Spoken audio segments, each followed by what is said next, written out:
Hello, my name is Tamala Willis, and it's good to meet you. I'm excited to be in this class with you guys.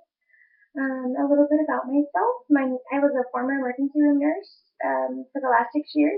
In March, I moved to another department, which is home health, as a clinical coordinator.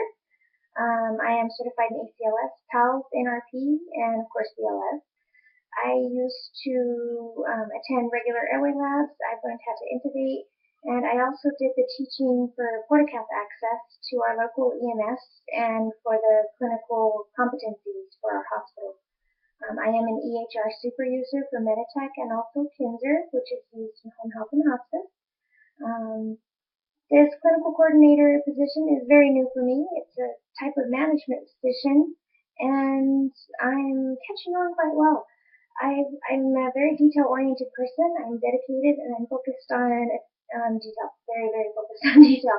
I enjoy paperwork and computer work and teaching. I love teaching, and I like to educate my nurses on patient care and documentation and doing things the right way. I understand the importance of quality and safety. Part of this job is quality assurance. We review documentation to make sure the nurses are doing as they should in this patient's home by assessing the full body and knowing their diagnosis and looking for symptoms that are not always blatantly obvious and tying those symptoms together to make sure there's nothing else going on with this patient that might require hospitalization. I help teach the nurses how to recognize an emergent situation and when to call the doctor or when to call us if they need advice or if they need education material for this patient.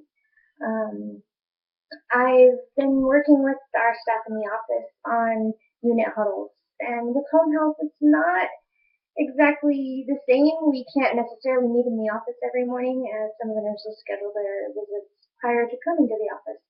But at the end of shift, I've asked them to make a phone call and send us an email and let us know what's going on with their patients that day and help us understand where we can help them with their patient care or any educational material we can have ready for them.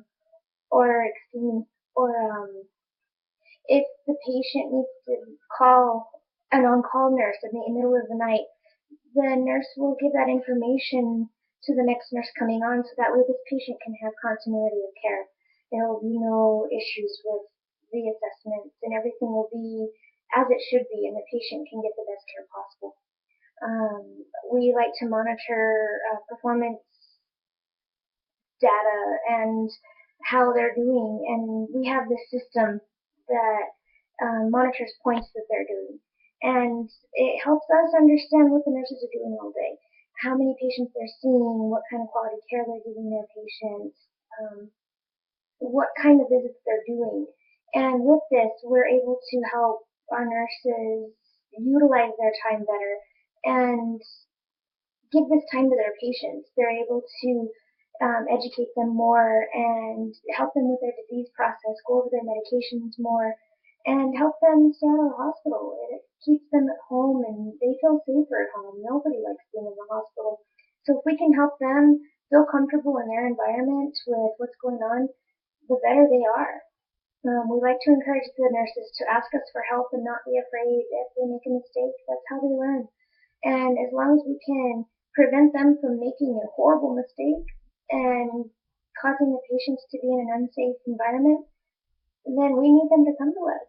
And we like to give them all the information we possibly can to make sure that they're providing safe care and they're utilizing the educational material and to give them quality, most appropriate care possible.